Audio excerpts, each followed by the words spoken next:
Hello lovely people! This week I am back with another tag video. This time I am doing the Finally Fall tag. Sophie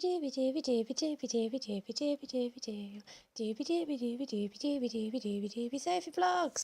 I know that it's officially autumn because all the leaves have fallen off the tree outside of my house and I keep getting drenched in rain every time I walk home from work. Great season. All jokes aside, I do love autumn. I'll take the rain as it comes, because I love all of the crunchy leaves and all of the snuggly clothes you get to wear, and it's kind of an excuse to stay all cozy inside with little candles and reading and all of that jazz. So I first saw this video on Peruse Project's channel. It's originally by Tall Tales. I will link to both of their videos down below. And I just thought it seemed quite fun, and I'm trying to do a couple more tags at the moment because I keep seeing some really cool ones, and then I keep realising that I could do them. That's why I have a YouTube channel. So, I have the questions on my phone again. I'm going to just dive in. Question 1. In fall, the air is crisp and clear. Name a book with a vivid setting. I'm going for The Edge Chronicles, my childhood favourite, by Paul Stewart, illustrated by Chris Riddle.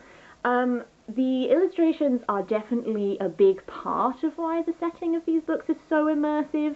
Each book starts with a big map of the edge, and there are illustrations that run throughout, and Chris Riddle's drawing style is just so, like, you can identify it as soon as you see it. It's so, like, him, personalised, and it's just so, like, evocative.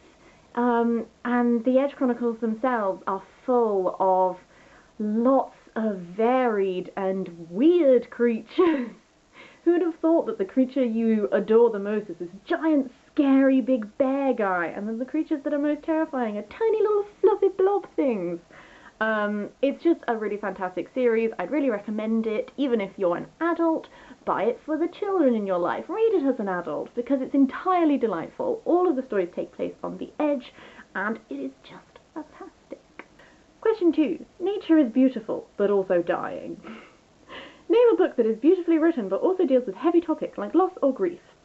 I'm going to say The Shock of the Fall by Nathan Filer. It's been a while since I read this. I really want to do a reread. But it just, like, it deals with some topics, but it's just so beautiful, and I just remember finishing it and just being like, oh my god, I have read something that is just amazing. So, overdue a reread of that for sure, but it's beautiful. I feel really weird saying fall, because all these questions are American, and it's autumn over here, but let's just continue. Question 3 is, fall is back to school season. Share a non-fiction book that taught you something new. I'm going to go for 7 Brief Lessons on Physics by Carlo Rovelli. It's really tiny, but it's really just super great. I find science in general, like, interesting. I like listening to, like, In Our Time podcasts on sciencey topics. That's quite cool. But I'm not someone who's academically good at science, as I discovered when I just tried to take 2 science A-levels back in the day. That didn't go so well. Carlo Rovelli manages to do this wonderful thing where he teaches you science, but he does it in, like, a way that if you're, like, a literary-minded person, you can take it in. Because I take stuff in best when it's given to me in, like, narrative form, and then I can disseminate the information from that and, like, ruminate on it and stuff like this, rather than being presented with, like, facts and stuff that I feel like I have to memorize. Not so good at that part. Need to color code and shit before I can get there. So 7 Brief Lessons on Physics. It's brief, but it's lovely. It's beautifully written. It just talks about 7 key concepts of physics in a way that if you are not someone who is usually scientifically minded, you can just take in. So that was really great. It taught me things that science teachers tried and failed. Question 4. In order to keep warm, it's good to spend some time with the people we love. Name a fictional family / household / friend group that you'd like to be a part of. I would quite like to live in Miss Fisher's house with her little motley crew. Miss Fisher's Murder Mysteries are a series of books written by Kerry Greenwood that were adapted into an Australian TV show, and Miss Fisher's played by the beautiful Effie Fox, and it's all just fabulous. The only thing is, I'd like to live in Miss Fisher's world because she's fabulous. She just spreads fabulosity behind her wherever she goes. There's also quite a lot of murder and crime that happens, because obviously she's a lady detective, that's what happens. So if I could be part of Miss Fisher's household without the murder part affecting me, that would be great. Question 5. The colourful leaves are piling up on the ground. Show the pile of full-coloured spines.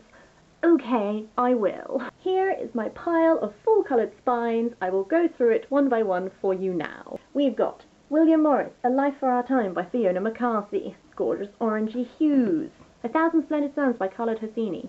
The Time in Between by Nancy Tucker. Alias Grace by Margaret Atwood. The Book of Lost Things by John Connolly. And Cassandra by Christa Wolf. This might be cheating, but from the side, I just feel like the Rossetti is quite autumnal in its colour scheme, so I've included it. Sue me! Question 6. Fall is the perfect time for some storytelling by the fireside. Share a book wherein somebody is telling a story.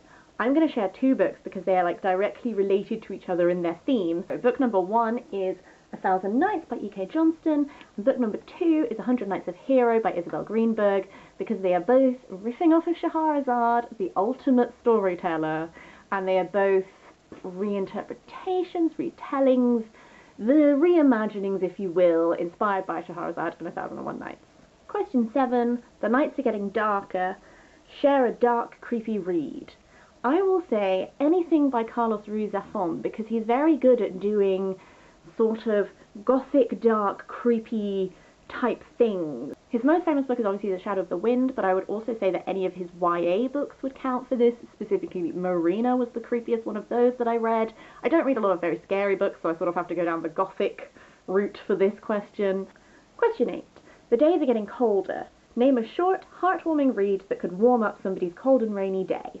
I'm going to go for one of my all-time favourites, The Girl Who Circumnavigated Fairyland in a Ship of Her Own Making by Catherine M. Valenti, because it is really easy to read and it is utterly delightful, and it's the type of thing that I want to read on a really cold and yucky day, just because it transports me somewhere wonderful in such a gorgeous way. Question 9. Fall returns every year. Name an old favourite that you'd like to return to soon. His Dark Materials, I'm very overdue a reread for that, and I'm hopefully doing a podcast on it in the future with my friend, so I will definitely be returning to that one. And I also want to reread Little Women soon, because it sort of always was a Christmas thing for me, Christmas book, Christmas film, and Christmas is coming soon, so I thought maybe I could do a reread of that series and see how I feel about it now, because it's been a little while, it's been a hot minute since I reread those. Question 10. Fall is the perfect time for cozy reading nights. Share your favourite cozy reading accessories. Okay, so, first of all, I have this blanket, which, like, I can't show you all of it. I got it in France when I was at Festival Beauregard. It was much colder in the nights than I had packed for, and I was just in desperate need of a blanket. And it's the coziest little thing. It's tie-dyed, and it's got like a big fairy scene on it. It's really, really sweet. As well as that, cozy cushions are a favourite. This is a cushion which my friend made. She made me a set. They have these delightful little buttons on the back, and they're just beautiful, and everything she creates is beautiful because she's amazing. I'll link to her Facebook page down below should you wish to appreciate her art and order stuff yourself. And then this is my mug. I am a stereotype. I just want cozy little cushions and pillows and blankets, and then a little cup of tea.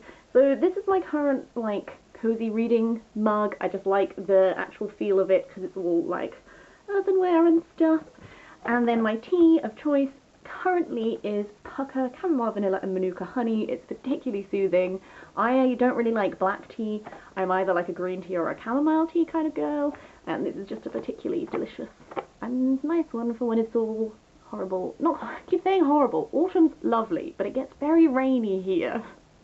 So there's usually, like, being outside in autumn, getting soaked, coming in, being warm again. It's like a thing. So the question 11 is tag some people. We've covered this. I'm an awkward tagger. I don't like to tag people because I don't know if people want to do things or if we're, like, internety friends enough to tag. I don't know. If you want to do it, do it. If you like autumn, go ahead. Let me know. Would love to see your video and your answers. Hopefully it's less rambly than this.